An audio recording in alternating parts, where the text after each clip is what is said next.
Week 11 of the NFL season is here, and we are getting closer and closer to Thanksgiving next week. Really excited to see some great games coming in one of the best weeks of the year, but we've got a great weekend this week in the NFL. Double-digit figures, and we're finally sort of at home this weekend. Michael McQuaid, Mark Hogan, Jason Hayes, Pro Football Ireland, Ireland's biggest, Ireland's best NFL outlet and podcast presented by 888 Sport, the official betting partner of the NFL in Ireland and the UK. We've got Neil Reynolds in Dublin on Saturday night this week in the Woolshed. It's sold out. If you are interested in coming, put a comment on this video saying hashtag Neil Ireland and you might win 2 tickets to a sold out event. Mark, Gajay Mars Hatu, Tommy Gamoy. The hashtag Neil Ireland hashtag sounds kind of funny. And it's like, why did you pick that one? But I will say to you, it's better than the other day when we were in Frankfurt. We were using the hashtag in or IND versus NE. Would you believe that clashed with one of the World Cup India games, the cricket games that was going on at the same time? So I was looking for updates. I have no idea. I had to mute it because it was just people giving out about what's your man, Kohli, I think his name is, the cricket player. I don't know if we have any crossover cricket fans listening to this podcast, but it was an unfortunate, and I who would have guessed that hashtag IND versus NE would clash with another sporting event going on at the same time. So your decision to go with Neil, hashtag Neil Ireland, I feel like we're in the clear there. There shouldn't be any conflicts. Yeah, we're sold out. I'll give away a few tickets on Instagram, on X, and on TikTok on Friday this week. 8 p.m. start this Saturday night. Gonna be a great crack. Thanks, Steve, for coming over. I know there's a big weekend for Sky Sports in Dublin as well. We'll talk about that in a moment. Jason, how is Cork? How's Cork doing? You all right down there? All good, bye. Yeah, that last storm actually missed us. That went above us. We've been getting the worst of it down south, but we got away with that last one. I can't even remember the name now. It seems like there's a storm every week. Debbie. Storm Debbie. I was messing it up on today. I had to think twice about I had to mention in the traffic reports. And I was like, I never said it with confidence because I was like, wait, is it Debbie? Yeah, it was anyway. Yeah, I don't know. You were lucky. We were lucky, Michael. We were lucky because the next day we barely got our flights in from Germany. Well, it's handy when the weather suddenly gets better when you leave Emmyville talking to Chloe. There's just blue skies. There was no weather warning, so we were grand. 100%.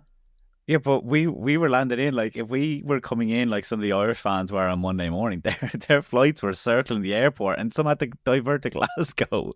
We were so lucky we came in. Yeah, whatever. Last year, because that's what I did last year, I stayed the night and then came in the next day because I wanted to enjoy the Munich atmosphere, and thank God it wasn't this year because I would have had no patience for that.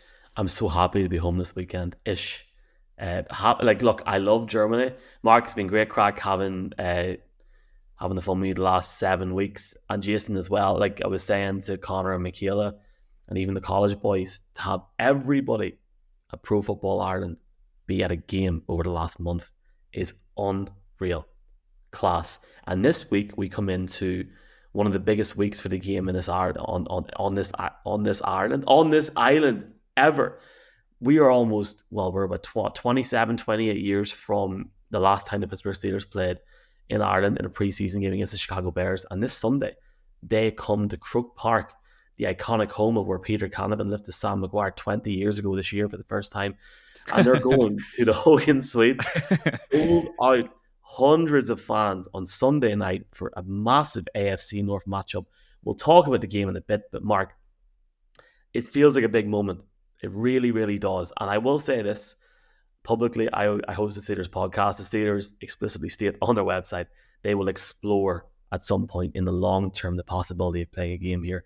I personally think we're a while off from any team playing here, but I certainly think this weekend, Mark, is the start of something very special. And I'm very excited to share a pint with both of you boys and to have a conversation with Mossy Quinn about how Tyrone were robbed in 1996. Yeah, and what an occasion to do it as well. 95 years since Kildare won an All-Ireland in Croke Park, Michael. So if we want to go down with some stats like that. Hold on, did Kildare actually win the All-Ireland? It wasn't the All-Ireland as it's known as today. Like, it wasn't. I suppose it was an All-Ireland. They haven't won the Sam Maguire. It's like they were one of the first teams to be able to do it. Yes, I don't know if it counts in the modern era or whatever, but they did technically win one. But Sorry, I lost my train of thought. So no, I'm very excited. Like you say, it's going to be massive. I don't know where we get to see it because we know anytime there's an NFL event that involves Michael McQuaid, he gets swarmed by fans. So look, give him a break, people. If you see him at the bar, just let him get his point now before you start yapping to him as he goes. But no, I'm really excited because we know that we got to go to Croke Park for the press conference back in, was that April or May?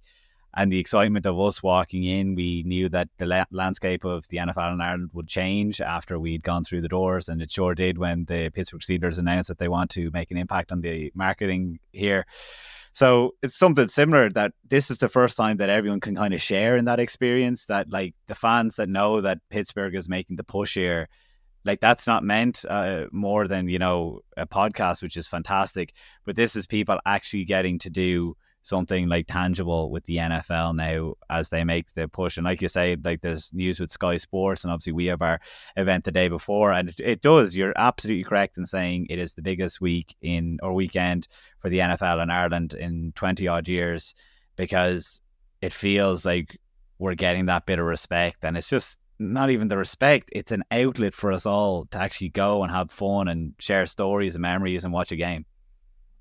Jason, your county won the All-Ireland in dual codes 13 years ago, and it hasn't really happened since. But you must be excited to get to Croke Park. It's not every day a Cork man gets to Croke Park these days. No, you have to throw that shot in. My God. Last time I was there. I mean, look, grown or crap, boys, so I might as well have a bit of fun. Here, when was the last time you were in Croker?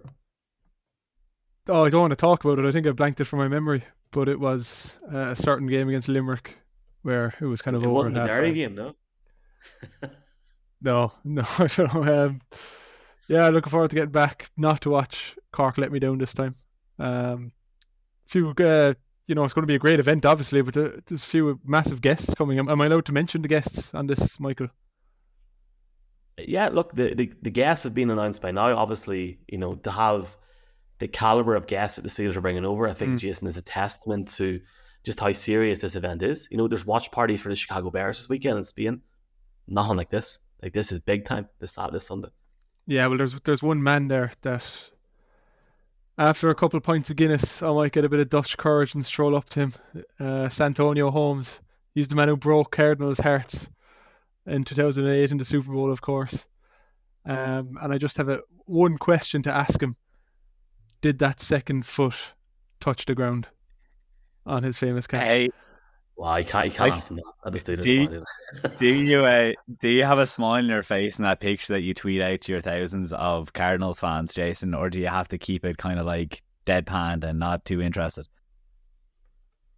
When I ask this question? Well, when I'm going to the event, yeah. When you have a picture with Santonio Holmes. I don't know. Let's just see if I make it out alive if I ask that question. Maybe just try to keep me restrained after a couple of points anyway. But I don't know how well that would go down on the Cardinals page. Definitely not. Let's talk about this like fans, not analysts, and we'll swiftly move on. Obviously, it's fever pitch in Ireland about getting the game at some point, and I think, you know, it's like the G word now. We shouldn't really be saying it, but I think, you know, there's a lot of people talking about how the NFL is expanding, and we'll probably hear more, Mark, from Neil on Saturday night about this. He described it a bit like a Formula One circuit, going to different places. I don't think we're far off getting the game. I think we'll probably have one by the end of the decade as a one-off. I wouldn't even know what teams there is. I would not blame the Steelers for taking a long time to, not just to examine the market, but also to really take their time and you know, have something special. But when we have one, it'll be great fun. Yeah, no matter who's playing. Before I answer, what is the G word? A game. Oh, gee. Oh, sorry. That's my bad. It's like, don't mention it. It's like I thought I was doing listeners a favor clearing up what that was, but clearly that was just a me problem. That game was very obvious there. Yeah, no. Having just been to Frankfurt, I don't think a market really needs to be tested so much, because you know that at the very least you're going to get a massive contingent come over from America, so I don't think that's a problem as much. I do think that the NFL can kind of, you know, speed this whole process through, because, you know, everyone is looking at the success of the college games, and I say success, quote unquote. I don't think it's been a success in building the game here. I think that the NFL is a different beast altogether.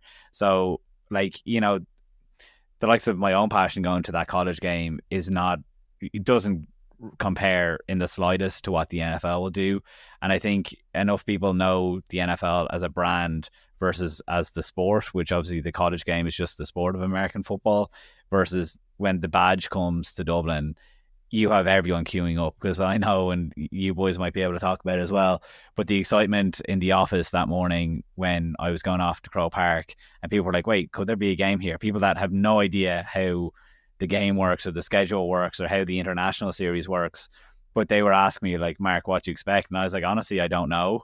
And every single one of them will be queuing up for 4 tickets. So when you hear about the 1 million people, the 3 million people queuing up for tickets for Germany, I think it is hands down going to be those kind of numbers for a game in Dublin, because you'll get so many Americans wanting to come over as well. As we saw in Frankfurt the last couple of weekends, it was dominated by Americans. Jason, I really enjoyed the college game this year because it was Notre Dame. I think if you get bigger, obviously Notre Dame with the Irish connection, it transformed the city. I think the day will come, probably before the end of the decade, when the college game gets to Georgia, gets in Alabama, I really, or Michigan, and I think that transforms it to a different level, even bigger than we might have seen with Notre Dame. I think there'll be a lot of fans in Dublin, but Mark's right, an NFL game takes it to a different level. It'll be special when it happens. Will I still have hair? How long do you reckon we're going to have to wait? Hopefully not too much longer. You know, I like the game is growing so fast. I was probably one of the early groups that were into the NFL in the country back in the mid 2000s, but it's just snowballed every year. Just even personally speaking, I feel like you can bump into a random person and suddenly start chatting about an NFL team. It's not that uncommon anymore. You aren't looked at as a weirdo for following the sport. And like the amount of my friends, you know, I've 10, 11, 12 friends now. We're all in fantasy leagues together every year, and they're all getting more into it. Their knowledge is growing. They're not just tuning into Red Zone as a neutral anymore. Many of them have picked up teams and allegiances, and they'll be depressed on a Monday morning if their team loses. So I do think it's a very passionate fan base, and it is growing fast. And I've absolutely no doubts that the game will be a massive success if it does come over. The American fans love coming to Europe, and what country does America love more than Ireland? So it would just be an absolute party for however many, the whole week leading up to the game. And absolutely no problem selling the tickets. I think that would be a sellout in seconds, to be honest, if it went live. Bring it on. Bring it on. It's going to be great this Sunday. Looking forward to seeing everybody there. I know what Mark's talking about, talking to all these people. I'm buzzing. I'm bringing my wife down. I think it's going to hit her on Sunday how big the game is here. Because she always says... How big you are here. No, well, huh? No. We also, before we finish off on this topic, obviously we've Neil coming on Saturday. Phoebe's coming to Belfast on Tuesday, and then next week, towards the end of next week, it's the first year of Pro Football Ireland. And I haven't even told these lads yet. I have a couple of cool things planned for people that have been following us and listening to us over the last year. It's been a great year, and long may it continue. Keep her lit, lads. Big style. Right, I'm buzzing for Dublin. Very quickly, does anyone care that the Sean Watson's out for the season for that game? Like, I mean, literally, that was the first thought. Like, can we bring that in very quickly? I mean, Mark, is this the worst trade ever in the history of the league? Or is it too soon? Oh, like if we're going to talk about the game, I mean, I was kind of thinking about it. We can talk about it when we'll be talking about some AFC teams in a bit. But the money that he's now made to not play absolutely is going to shape contracts going into the future. We already saw the pushback when Lamar wanted a fully guaranteed contract and he wasn't able to get it across the line because the head coach, general managers and owners didn't want it becoming a trend. And absolutely now people are going to be like, there's no way that quarterbacks are going to get those fully guaranteed contracts because Deshaun Watson, what actually was it? Was it a 5-year deal or a 4-year deal? But it's like, you can say that he's of 2 years. He's 70 million in the next 2 years. And he'll have played the guts of a quarter of 2 seasons, which is absolutely insane. If you want to go actually into the game, or actually, you know, I think we'll talk about that in a minute when we go into the FC. But as far as that contract goes, it is insane. Look, I know we've all moved off that story, but I have not gravitated towards the Cleveland Browns at all under Deshaun Watson. I like the defense, you know, like I picked them to win the NFC North this year. But as an individual, yeah, I mean, if you believe in karma or you don't, I mean, it's a nice thing what's after happening now that, look, he has all the money, but he's just becoming better relevant. And I think the narrative last summer, I mean, a lot of people would have been happy that this is almost the best case scenario, that he cannot play the game that he apparently does. Jason, before we move on to the next topic, I'll give you 30 seconds to tell us how happy you are with Kyler Murray at the minute. I felt like I was looking at a child opening his Christmas present on Twitter on Sunday night. You're going to do well to keep me to 30 seconds here. But yeah, I thought I was very impressed by his return. Like he on that one play that went viral on the scramble, he exceeded his top speed from last season. So absolutely forget about any concerns about him returning from an ACL and that taking away his explosiveness. He definitely still has that burst, and more importantly, I really liked how he sat in the pocket and went through his reads and made some very accurate throws. So great start, and you can sense the excitement even just on social media. The fans are finally, after a long season so far, excited to watch the Cardinals every Sunday again. Puts you under pressure, Jason. Will you be able to hit your top speed pre-ACL surgery when you recover? Well, look, he's set the standard now. I'll see if I can top him. My running style is a bit different. I'm about twice the height and half the width of Kyler Murray. I'd say my top speed is probably half his top speed as well. That'll be a funny side by side. I am looking forward to seeing Jason appear with a blue tick after the Cardinals get another win on Twitter, or X now. NFL Ireland, X, Instagram, TikTok. We're the kings of TikTok at the minute, boys. Loving it. Right, let's move on.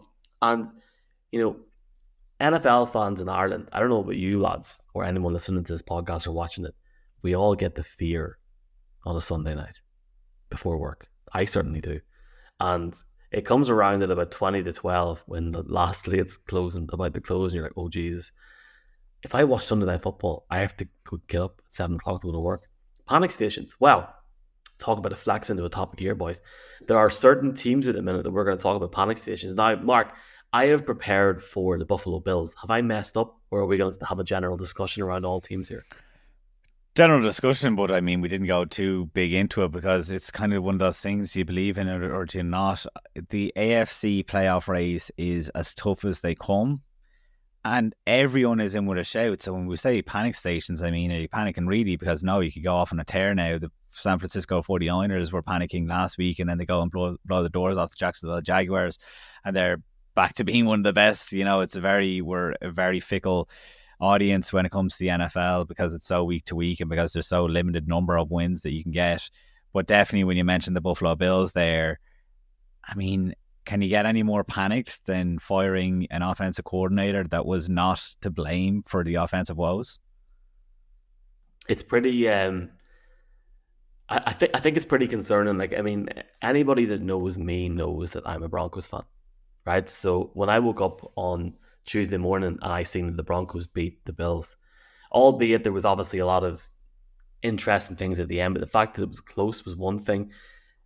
I was stunned. But I think the situation with Ken Dorsey, lads, in Buffalo is just shocking. The fact that they have allowed now a situation where he goes, and even at the time of recording, we're not talking that much about Josh Allen, for me, is beyond me. After the game on Monday night, Josh Allen looked like a lad that wanted to get a duvet and put it over his head and appear in February again whenever teams have made it to the playoffs, and he's out.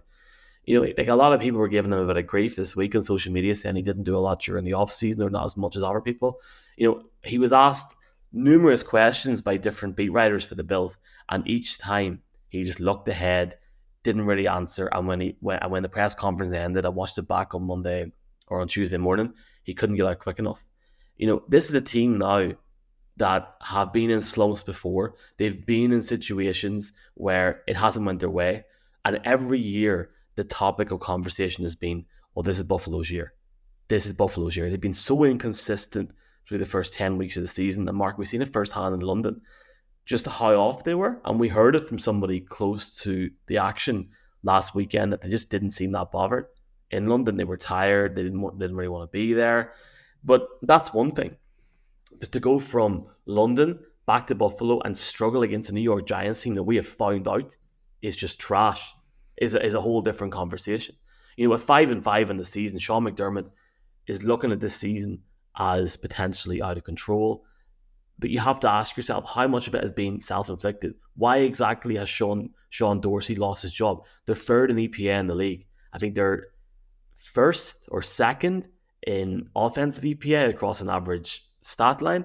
And to me, that doesn't shout that that's Ken Dorsey's fault. That shouts to me like that's a quarterback that's not playing at the level he should be playing at. And frankly, if that was the Kansas City Chiefs and that was Patrick Mahomes, I feel like we'd be having a different conversation, to be honest with you. I just don't understand why Josh Allen is not getting as much flack as Dorsey has been getting. The fact that Dorsey's now lost his job because of it. The biggest question mark going into the last 7-8 weeks of the regular season is how can the Buffalo Bills now step up and actually improve week on week? I feel like offensively, at least for the next month or two, and that could obviously impact on their season long term, I feel in the short term, they're broken, boys. They're broken. And if I just don't see them doing anything substantial in January. If they lose again the next 2 weeks, I think it's over, personally, for the season. Yeah, they're absolutely on thin ice right now, and they've created this situation themselves by losing to teams that they should be beating. That Broncos game is a prime example. If you were to look at the game, minus the turnovers, it seemed like the Bills were in control, but at every opportunity they just shot themselves in the foot, as you say. 14 turnovers this year from Josh Allen, which is far too much.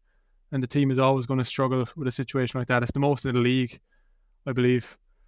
Which is kind of strange as well, because PFF, I know some of their grades can be funny, but on the season, the turnover-worthy plays that the Bills have had is actually down on some previous years, but their turnovers have shot massively up. So it could be a slight bit of luck involved as well, and just the pendulum swings. And some seasons these things go against you, and sometimes they go for you. Look at the Vikings last year; they were the example of the bounce of the ball always going their way. It's just gone away from the Bills this year. Scariest thing for them now is they're 5-5. They've lost games they shouldn't have, and this schedule does not get easier; it gets harder. They have 4 teams on the road to finish the season: Philadelphia, Kansas City, the Chargers, and Miami. They don't have a lot of room to lose many more games. 2 more losses max will probably get them in if they can get to 10 wins. That's not even a guarantee.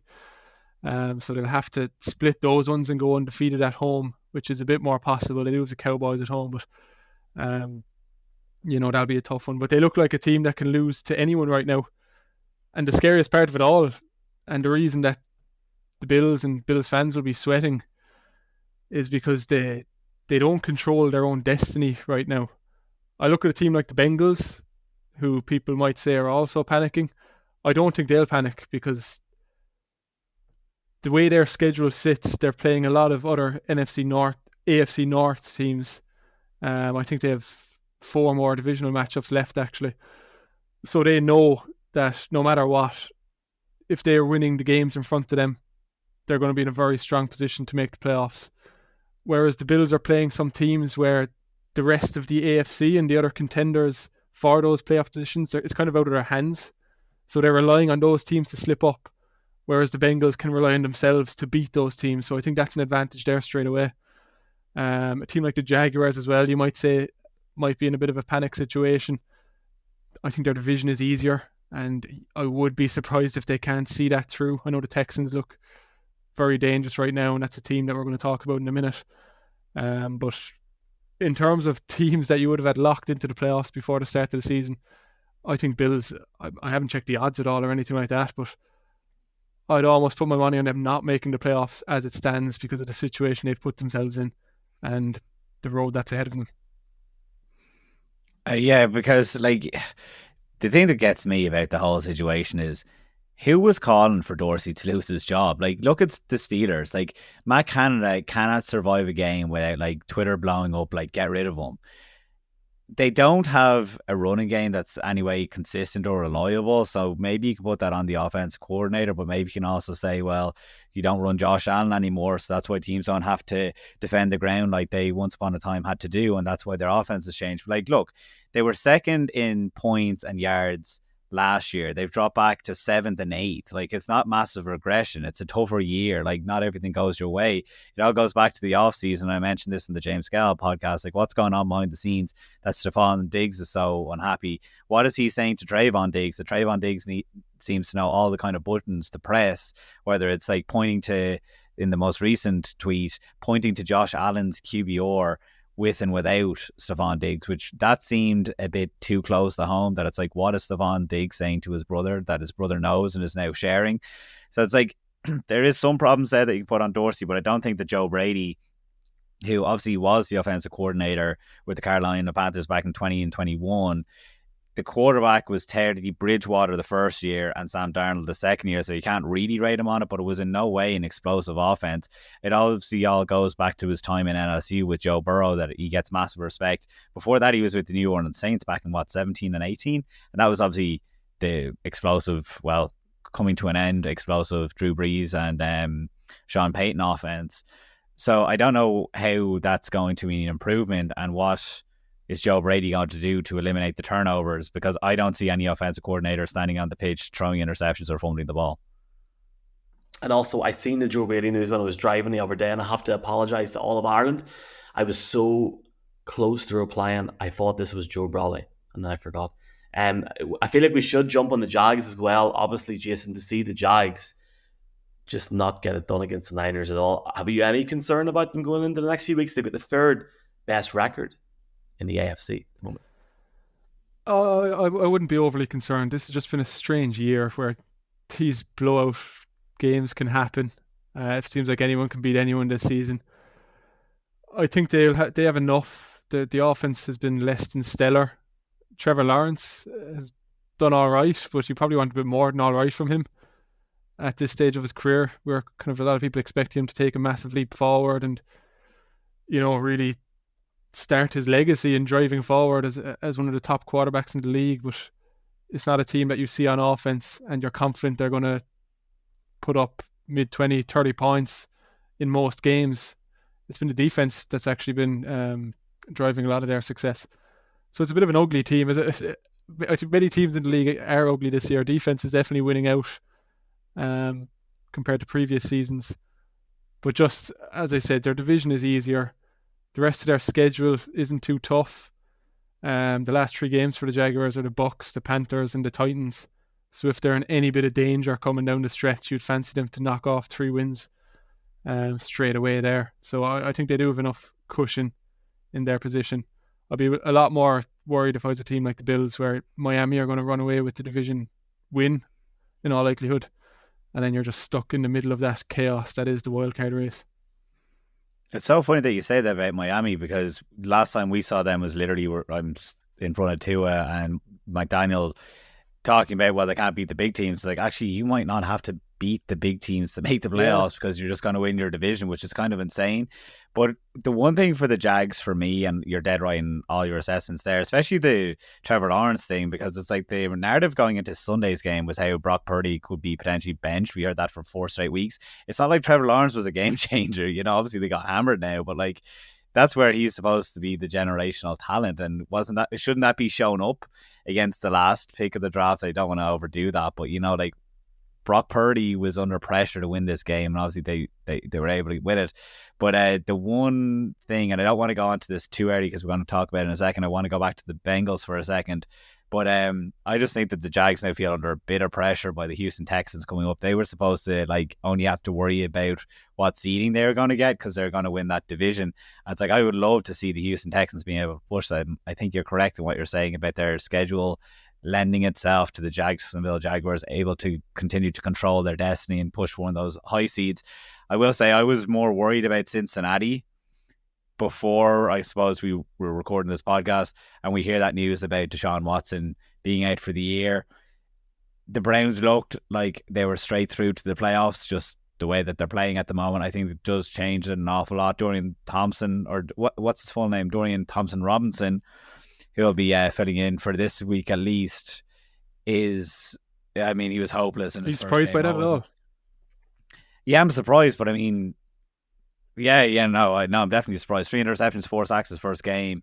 He had like next to no yards in that 28-3 Ravens loss back in week 4. So I think all of a sudden, yeah, maybe they can ride the defense, but they weren't riding the defense when Deshaun Watson was out, you could say. And like, why I really liked Cleveland this week was because Deshaun Watson played excellent in that second half.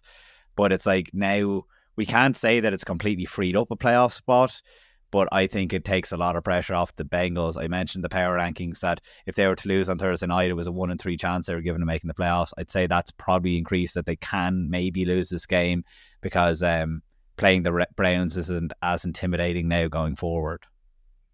There's such a long way to go, boys, and I'm buzzing to see it. Here, we have to appreciate this because I absolutely love this season. It is so perfect because the last few years it has been like 2 runaway teams, and we're not seeing that. Everyone seems to be involved. The Cardinals are probably 1 loss too much out of this thing. If they were at 2-7, Jason, I'd be like, Jesus, why can't they get involved? Like, honest to God, it's so fun this year. It's all over the shop, so time will tell. Obviously, You're there's a lot of Broncos. teams. You're Broncos. Well, Like, look, the Minnesota Vikings, and if we want to talk about these teams, the Minnesota Vikings are playing on Sunday Night Football against Denver. The Minnesota Vikings, after winning 5 straight without Justin Jefferson, are playing Denver, who are just off the back of wins against the Bills and the Kansas City Chiefs. The season makes no sense. Russell Wilson has got the 4th best quarterback stats in the league. I actually had to check that 3 or 4 times to make sure it was sure before I said anything. And the fact that they've went in and beaten the Chiefs at home, going into Buffalo in a primetime game and winning is one thing. We've seen the impact. And I feel stupid for picking against the Vikings last week. I really have to say it now. They shut me the hell up immediately. They look so good. The fact that they're winning without such key players is just a whole different conversation. But you're right. It's that real different storyline this year where there's so many teams that are just so on edge, and every week is like a pendulum that just swings in certain favors. I can't wait to see Sunday Night Football this week. I'm going to stay up and watch it after Dublin. Can I talk about CJ Stroud? Is it too early? We'll hold off for a second because we do want to talk about, I suppose, we're talking about panic stations for 3 teams. If we want to look forward to a couple of teams at least, you can add in some more. Maybe you want to talk about Denver here. But like teams that are suddenly in the thick of the playoff race that, 3 weeks ago we didn't give a chance. I feel so dumb, and I hope that we can maybe take, I think it's week 3, the preview, the audio offline, because I said that this Minnesota Vikings team was absolutely dust. Like, they were the first team that I was willing to pull the plug on all year, I suppose. And it's blown up in my face. Like, and it's Josh Dobbs. So like, people are going on about Josh Dobbs, the quarterback.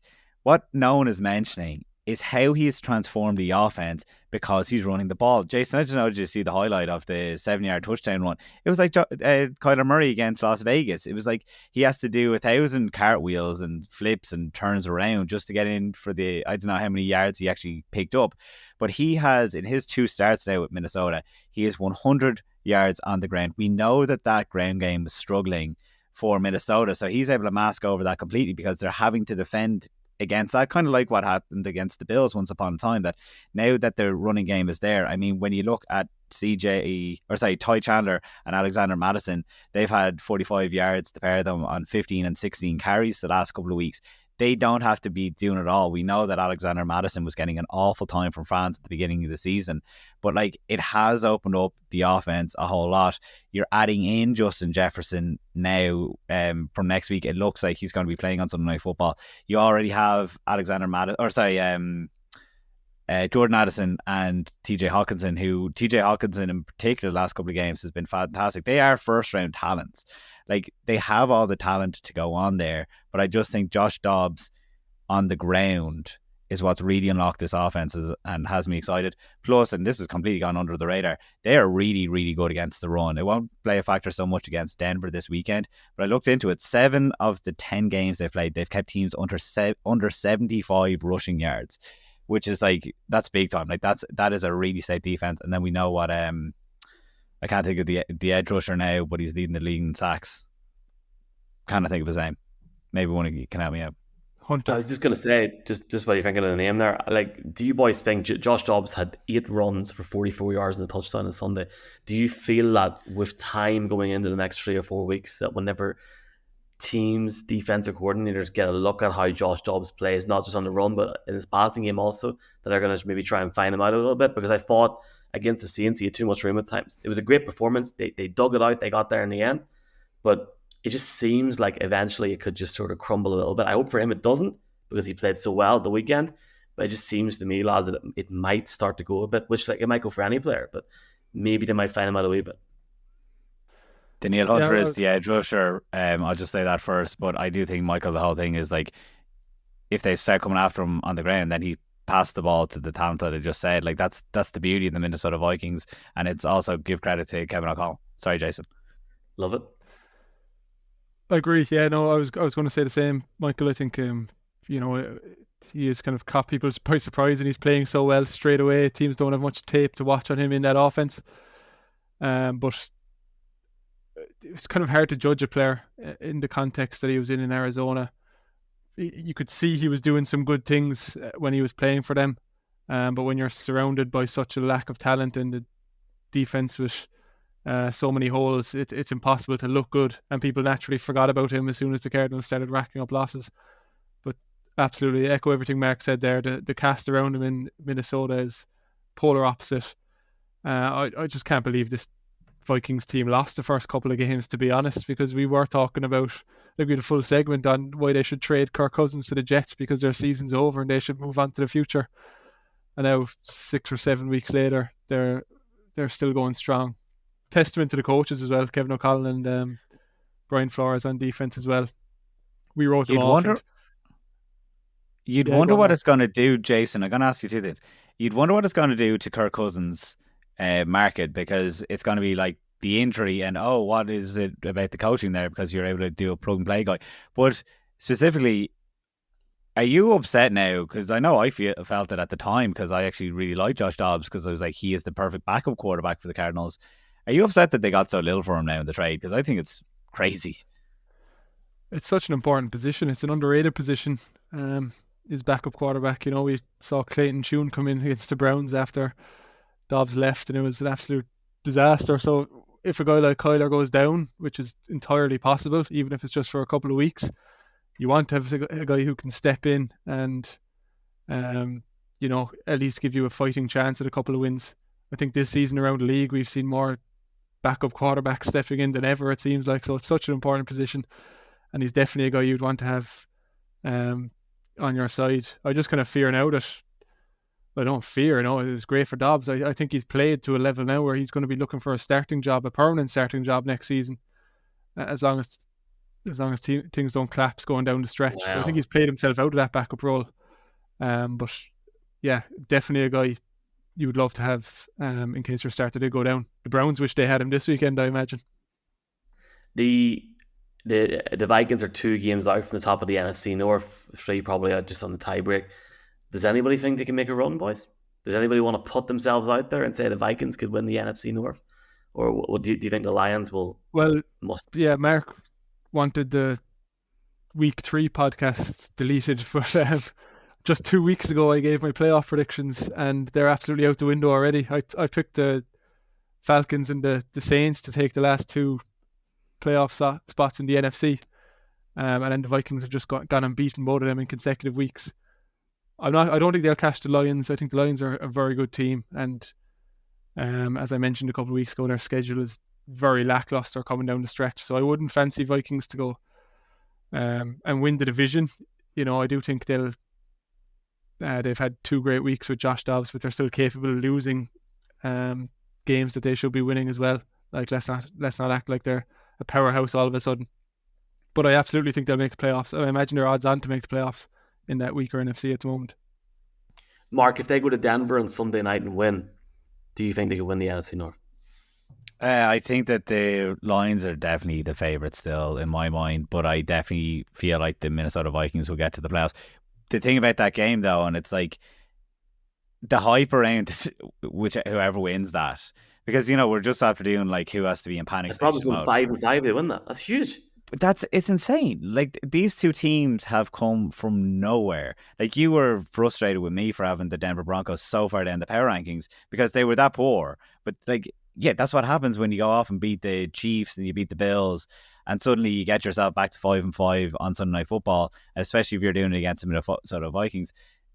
I think that I don't even know. I think that Minnesota is a better team, but then it's like, do I pick the Denver Broncos because of what they've done recently? And like you said, they have a quarterback who's playing even better than Josh Dobbs, which it's insane. But that's why this season is so fun. It's like, we don't just have to look at the very top level teams. There's like 4 tiers of teams, and everyone is interested. Like, I'm looking at it, it's like two wins separates the likes of the high-flying Denver Broncos with the New York Jets. You know, like, I think the season is one of the best that I've followed as a fan. Yeah, it's just really fun. But yeah, the narrative coming out of the game is going to be funny because the Pittsburgh Steelers, we all know that they've been outgained and all this kind of stuff. And that's one of those weird facts. I feel like one of the weird facts is just how these teams have come from nowhere. Steelers potentially about to go 7-3 in the season against a Browns team with no quarterback, which is a whole different. I feel like we could talk for 3-4 hours. That's how many storylines there is in this league at the minute, Jason. I was just going to say, back to the NFC North, the schedule is the gift that keeps on giving, because the Vikings' last 3 games are the Lions, the Packers, and then the Lions again. So they'll have a chance there if they can get a couple of wins the next couple of weeks to play the Lions. That's Sunday Night Football flex week 18. Absolutely, yeah. 100%. Oh, there's some great games coming up right now. It's mad though that we haven't had a week, like we haven't had a flex yet, and we will have one very soon, I'm sure. Let's roll on, because we are having great fun here. We probably need to jump on a few things. CJ Stroud, I feel like we can talk about the Texans before we look at one of the biggest games, if not the biggest game of the season, the Super Bowl rematch. I mean, I didn't want to class like, the Bears against the Panthers, the biggest game of the season last week, but it's up there. What a game! I'm presuming you boys didn't watch that live. Week 3 of the season, CJ Stroud went 20 of 30, 280 yards, 2 touchdowns, and they completely wrecked the Jacksonville Jaguars. And from that, look at his game against the Bucs last week: 5 touchdowns, 470 yards. This lad is a rookie, Mark, in his first season in the NFL. He's playing like a guy that's been here for years, but more so, he is elevating the talent around him. Nico Collins, Tank Dell to start off with. We've seen how D'Amico Ryans has really transformed this team around CJ Stroud. Talk about the Texans, but do you think CJ Stroud could win the MVP coming into week 11? I'm fully on the bus for it right now. It's insane because we've talked about him twice in a row on the James Gale podcast, so I don't want to overdo it. But like, he is showing, like, he's I love it. Like, he's just doing it in so many different ways. I've outlined on that podcast a couple of times because there's more of a film breaking down on that. But like, how he is picking out his throws is insane. It seems like he knows perfectly where to throw a ball for Robert Woods. He always leaves it behind Robert Woods because Robert Woods maybe isn't going to be a speed guy and breaking tackles, that it's like he lofts it into just so that it's going to bounce off his shoes, but Robert Woods is just able to get it there. He's given them to Noah Brown in the sideline in such a way that Noah Brown is like leaping and just gets the toes down. And Tank Dell then is like, they're playing with such toughness. Like you say, he's elevating these guys, but I think they have to get their credit. I kind of brushed through it yesterday, but I loved the play that Noah Brown had where he continues playing with a helmet being removed. He ends up picking off a penalty or getting a penalty as well because someone is after grabbing onto his face mask, takes his helmet off, but it's like, oh, like it looks sore. Like if a helmet comes in, like you're getting concussed there. But then to win not to win the game, but to set up the field goal, then when they had like that like minute and a half long drive, like he bursts through 2 guys. Like he sees them coming and he bursts through and he beats 2 defenders to pick up not massive yardage, but like the extra 4 or 5 yards that they needed for a first down.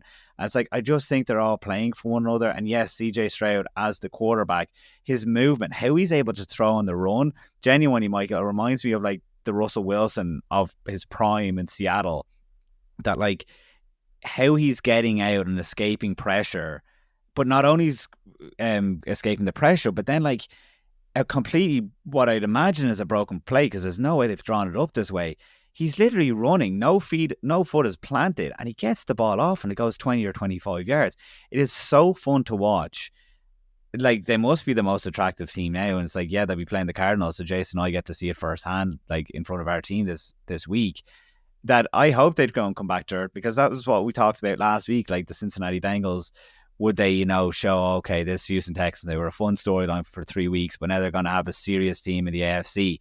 Yeah, when you beat a team like that, and that defense as well, like, it has to be said, like, that defense is phenomenal. They seem to be playing a lot of zone coverage, and it's like, CJ Stroud, please give me the fact or the stats about him against zone coverage. He seems to be picking it apart, and he's a rookie. Jason, I don't think Mark can sum it up any better than that, man, to be honest with you. Absolutely, he's doing a great job. But I'd like to give some credit as well to their offensive coordinator, Bobby Slowick. He's put him in a great situation to start his career. Some of the play calling our play designs have been fantastic as well. A lot of the time he's hitting wide open receivers 30, 40 yards down the field. So the play designs are doing something right when he's managing to do that, and they're keeping him upright in the pocket. I think he's only sacked once against the Bengals last week. But I decided to look up Bobby Slowick because we had that head coach conversation last week, and he's probably a guy that could have been mentioned. It comes from the Mike Shanahan coaching tree, which half the league does at this stage. But I just saw this interesting quote back in March, soon after he was hired, where he was talking about what he wants to do on offense. And he said, we kind of take a top-down view, but how we see everything working together is that we're an offense built on precision. Everybody working together in unison, on time, in rhythm. That's the starting point. It's not any one given position. We see how it all fits. So he's not asking CJ Stroud to do hero ball out there, and it's not all on one man. And I think he's well within that MVP conversation, by the way. I'm not trying to take away from CJ Stroud here. But he has that whole offense playing as a unit, and it is in sync, and they're doing some fantastic things, and you're seeing receivers crop up every week who, be it a rookie or a guy who didn't have success previously in his career, and they're putting up 100 yards week in, week out. The whole offense is explosive, fun to watch, and CJ Stroud is right in the middle of it. They're definitely playing for one another. It should be said, look, he's in the MVP race because they get the win. Tyler Boyd had a drop in the end zone that would have sealed the game pretty much for Cincinnati. You don't know if the Houston Texans would have got the touchdown that they would have required if he had scored it. So it is great that they get the win because we gave him his dues. But even if Tyler Boyd hangs on to that ball, CJ Stroud has had 2 phenomenal games back to back. And it's like, hopefully they can obviously keep it going forward now. They have the Cardinals this week, and the week after that is going to be the Jags. I suppose that's where things get interesting when they play the Jags. Then they have the Broncos, the Jets, the Titans, Browns, Titans again, and Colts. It's like they have a slate that definitely allows them to get into the playoffs. And we know it's anyone's game come playoffs. I think that's when it's going to get really, really exciting. Let's end this week's podcast on the biggest game of the season so far. Let's talk about the Eagles against the Chiefs. Mark, it seems like only yesterday that we were sitting watching that game, or in your case, standing watching the game, having a bag of Tato in your lovely stadium in Phoenix. Lovely stadium, boys, I have to say.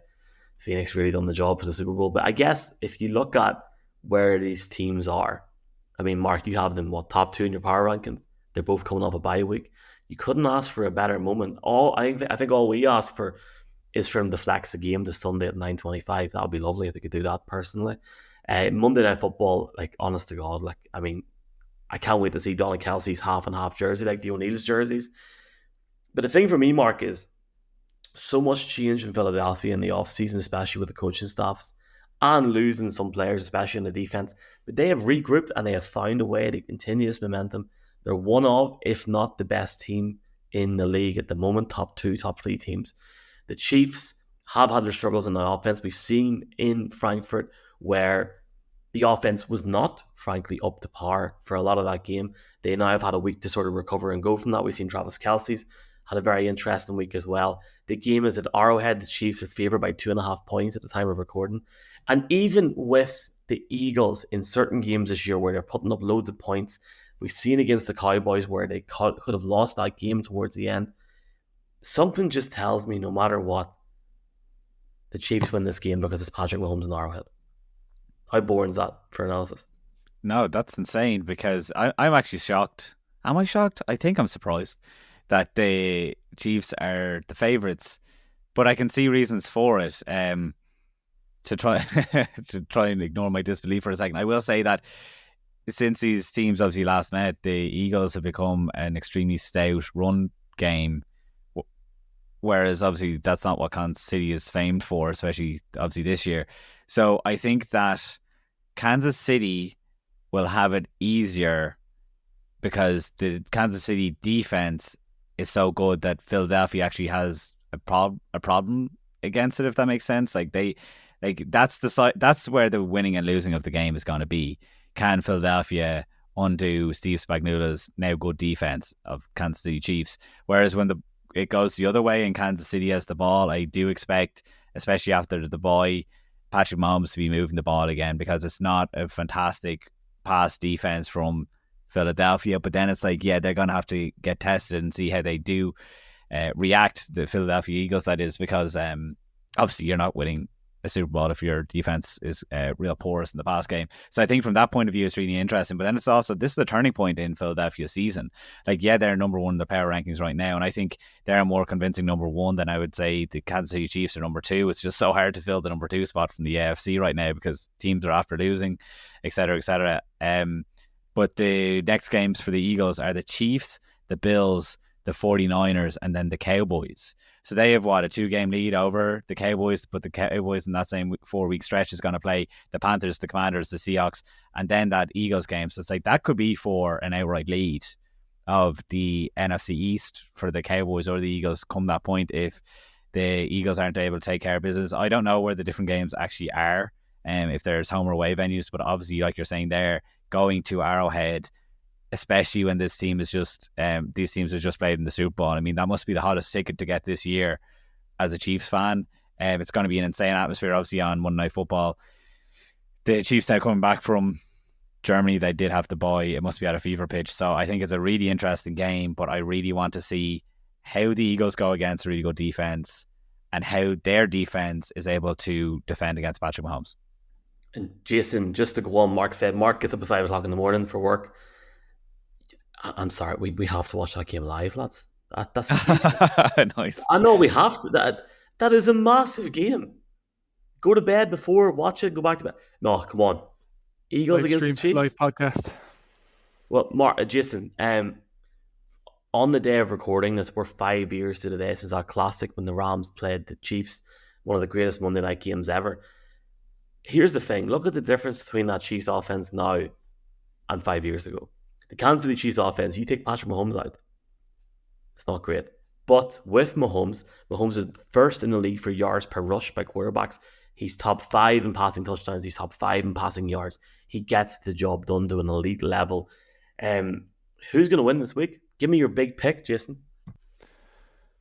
I haven't. Yeah, I'm going to have to think long and hard about that. I don't think I'm willing to put that out there right now. But yeah, it's going to be a great game to watch, obviously, for many of the reasons you just said. I think overall, to be honest, both teams have probably regressed slightly since they made the Super Bowl last year. But they're still probably two of the best teams in the league. That just sums up how far ahead they actually were last year. But yeah, I'm really eager to watch the Kansas City offense in particular after having the bye week last week to get things right. Peter King met Patrick Mahomes in Frankfurt after that game on the field. He gave an interview, and Mahomes said to King that he promises the offense will figure itself out, that they have the best defense in the NFL, and he promises that the offense will pick up their side of the bargain and figure themselves out. And he met Patrick Mahomes again in the locker room after the game, and completely off the record, not on camera or anything, he said again, you were standing beside him as well. Absolutely. Yeah. Yeah, so I think I believe in that supreme confidence that a guy like Patrick Mahomes has, and I can absolutely see that offense getting in rhythm when it matters most down the stretch. And when you pair that with a defense that's unlike anything Patrick Mahomes has played with in his career, I think they really will be the ones to beat. Arrowhead is always a tough stadium to play at, so I said I wouldn't give a pick, but I'm kind of leaning that way now. The Eagles obviously are no slouch. I think they look a bit more beatable this year. Probably not as efficient on the ground. But then when you look at the NFC picture, it's tough to see really who will beat them. One of those games Mark mentioned there, they're playing 49ers in 2 weeks. I think that is their biggest test in the NFC, along with the Detroit Lions maybe. But yeah, not to jump too far ahead, but I think Eagles will be right there in the NFC. Kansas City will have a lot more competition in the AFC. And the Cowboys and the Bills in 1992 and 1993 were the last two teams to reach the Super Bowl in back-to-back years. It's the only time it's ever happened, which speaks volumes to the competitiveness of the NFL in general and how great the structure is that you don't see many repeats. But I think this year is probably as good a shot as any for a rematch of the Super Bowl. Be careful though, if the Chiefs win this and they won the Super Bowl last year and they do have a rematch in February, you know what everyone says about beating a team 3 times in a row. Maybe we'll be fancying the Eagles for that one if they get there, but we'll see. My picks are the Ravens and the Lions for the Super Bowl, so I'll stick with that for now. But yeah, probably on paper and with the bookies, these are definitely 2 of the best teams in the league. Lovely.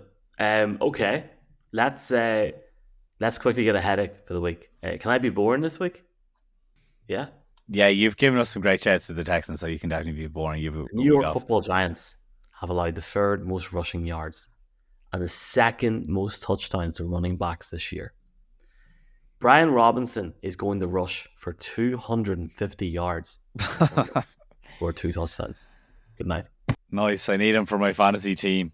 So I'm going to look at AFC East.